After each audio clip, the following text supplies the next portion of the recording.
Hi, this is Dan Watanabe, and welcome to another episode of Backward Engineering Your Script. Today I'm going to focus primarily on those of you who might have been taking a screenwriting course this past semester, and you're wondering what do you do with the screenplay you have finished, now to take it to market.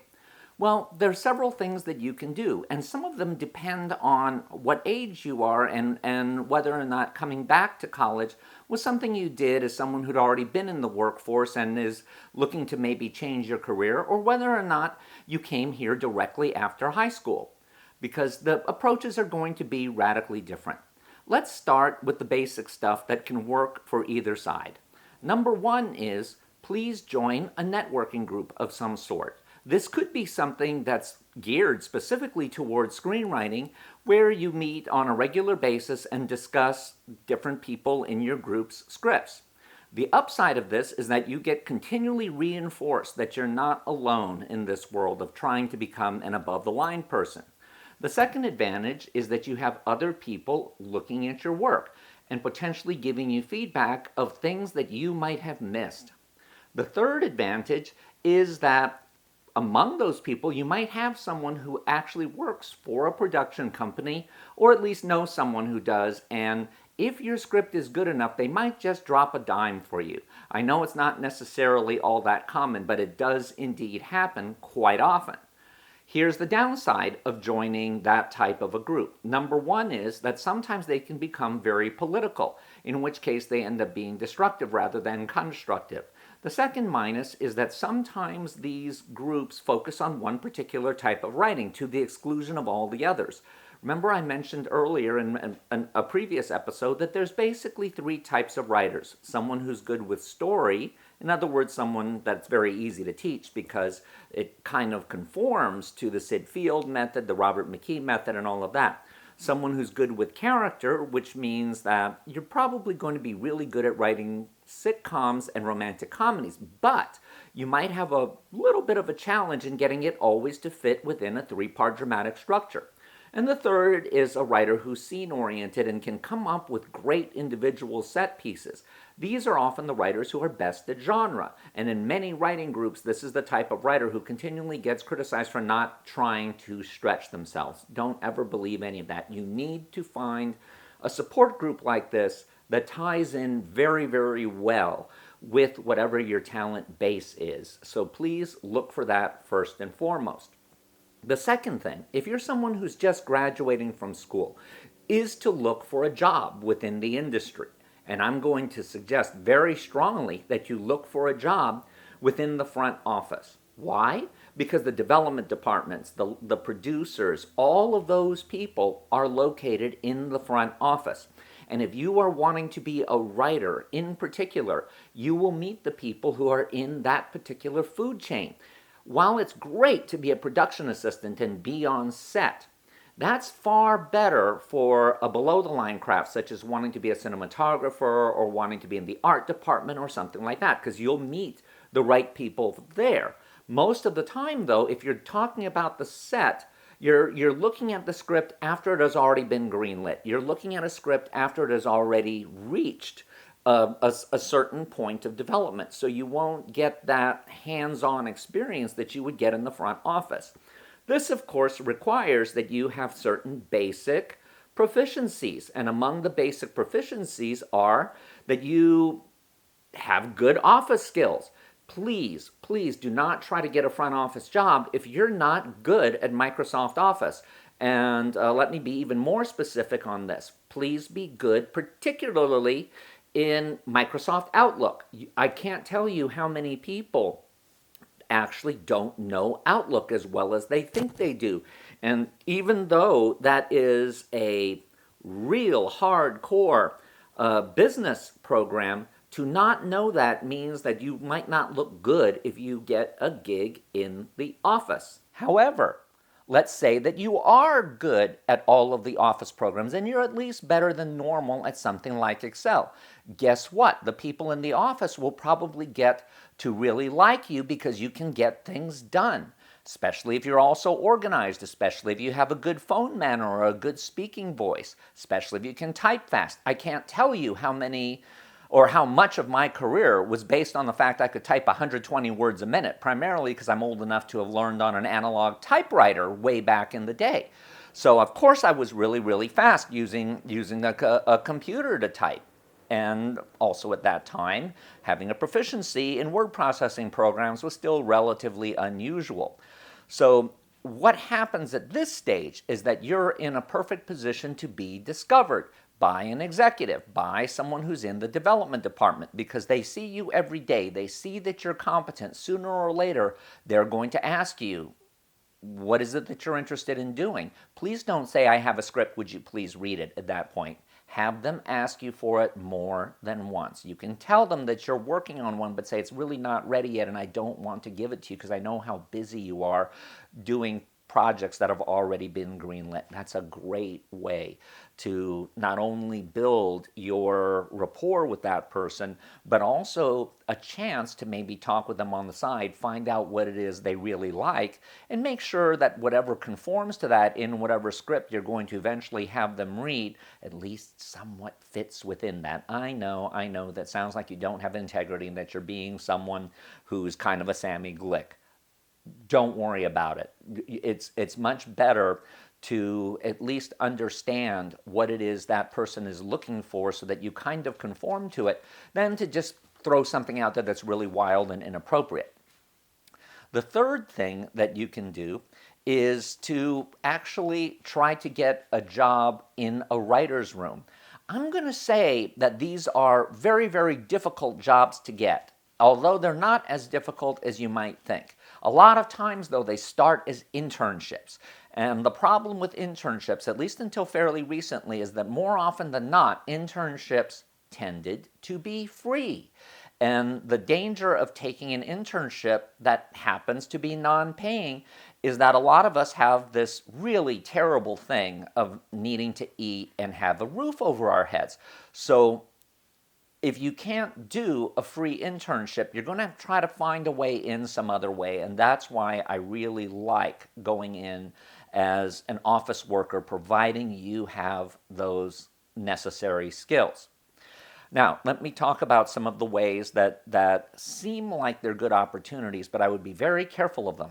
The first and foremost of these is to try to get in with a film festival. Now, why would getting in with a film festival be a negative? Well, first of all, a lot of times film festivals don't let you know what their winner du jour is going to be. Most of the time they already have a type of film they want to win this year. Is it going to be something about empowerment? Is it going to be something about minorities in some aspect of the workforce, or some kind of a world they're going through? And you won't know that. So the best thing to do when you're looking at festivals is to not look at them as something where your script is going to be all that much of a selling point, or the film that comes out of your script is all that much of a selling point. Instead, you want to use it as a way to get people's business cards. I know no one uses business cards anymore. Well, that's something that people who are digital natives believe, but there's still an awful lot of us altacockers who came from the analog era, particularly in the upper levels of management, who still do believe in paper cards. And the reason you get the paper card is that so you can get their phone number and you can contact them after the festival. Please do not use a festival to try to get someone interested in your project. They are there because most festivals are markets. And if you bother them, they're going to take your card and all of that, but they will not call you back, or they are less likely to call you back. It's much better for you to get their card, if they'll give it to you, or at least get their name and remember the name of their company, and contact them after the festival is over and remind them that they met you there. This way you can have an opportunity to perhaps meet them, perhaps also do that all-important research on the company. There's nothing more dangerous than meeting someone, not really knowing what they're doing and trying to fake it. And for a lot of these festivals, it really is impossible to walk in there with a laundry list in your head of what every company is looking for and what everyone is doing. That really is a loser's game. So it's much better to just look at these as people that you're going to go after later. And once you have the chance, you can research the company. That leads us to the next way, and that is, even though I think LinkedIn is often very, very overrated, it still can be unbelievably invaluable as a way to get in the door. And the way you do that is you go on LinkedIn and you look for people who are in the job that you would like to have or in a development capacity. And if they have any contact with the school that you're going to, or if there's any chance that you know someone who's connected with them, you can try to get them to do a Godfather call for you. This is when being a production assistant might help, because a lot of people in all the different areas of production know people in other areas, perhaps not as many as they should, but they do know them. And sooner or later, you're going to have that perfect connection. What you do with your LinkedIn knowledge is you send out a question. Now, most people won't reply to it, but send out a question that's an intelligent question, not how can I break into the industry, but ask them specifically something like, I'm working on a horror script that looks like it can be done for a reasonable budget of under $1 million, and it has certain key scenes. Who are the people who might be open to taking a pitch, or something like that? Or you can even use one that I tell my students they can use using my name, but I'm not going to throw that out there. I tell them to make a list of all of the people you would really love to meet, and call them or send them an email, or even better, send them a card, but we're going to save the card for later. And tell them that you're really interested in meeting with them because you have an evil teacher at college and they've given you this horrible assignment where you have to talk to 3 people in development to ascertain what types of projects they're looking to buy for the next year, the next go-round. And that you would love to just take 10 minutes of their time. You're promising that you won't ask for a job. Besides, you still have years left to go in college, so you're not even available, blah, blah, blah, blah, blah. They'll know you're lying, by the way, but that's okay. And hopefully they'll be willing to take that meeting with you.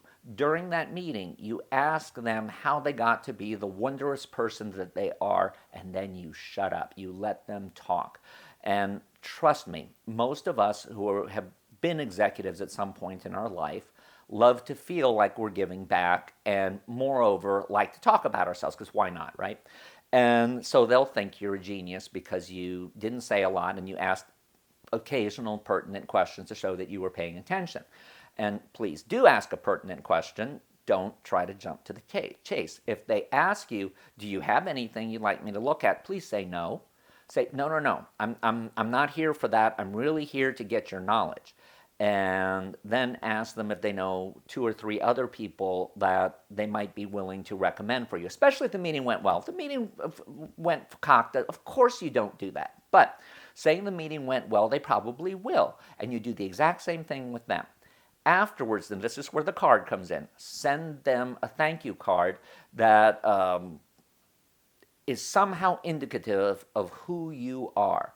Now, I admit, I was always this really melodramatic person. What I would do is I would send them a thank you card that was a Snoopy Charlie Brown card, but it was in Japanese because, of course, I went to high school in Japan. So they would get that card, and it would be unusual enough for them to probably keep it because at least it's a curio, even if it's off-season. I mean, I sometimes sent out a Christmas card, and then I would meet them, a year later, and they still had the Christmas card. And I'm not talking about sending it at Christmas. I'm talking about having sent it in the summer. So you do something that kind of signifies who you are, especially relative to who they are. And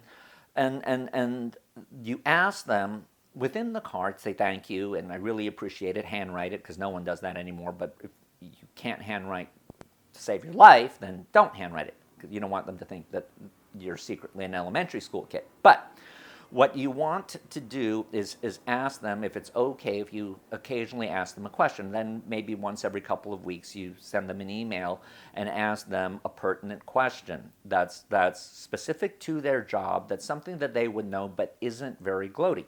For example, if you were going to send a letter to someone in development, or a card or an email to someone in development, you might ask, what do you think of the number of COVID-19 projects that are being developed? Do you think there's too many? Do you think that there's actually a market for that? Or do you think there will be a market, or will it be like 9/11 where you have to be very, very careful because it's still uncomfortable for people to think about?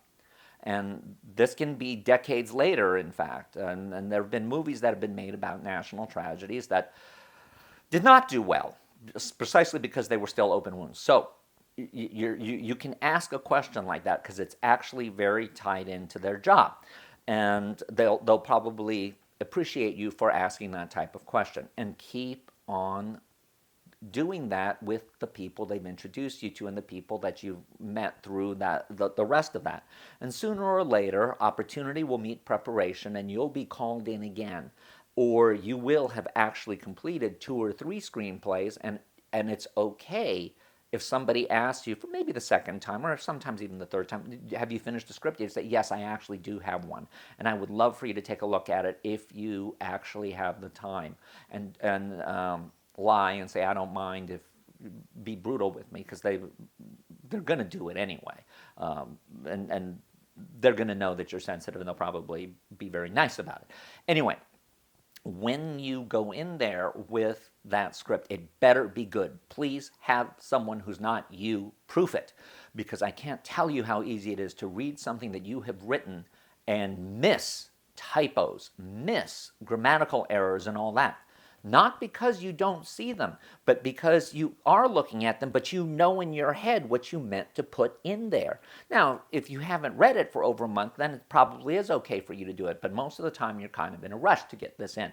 So have someone who's not you proof it, and don't have them give you notes. Have them just fix it, because if they start giving you notes, you'll probably get nervous, and then you won't send it in, and then they'll think, oh my God, he told me he's going to send me the script, or she told me he was going to send me, and they never did it.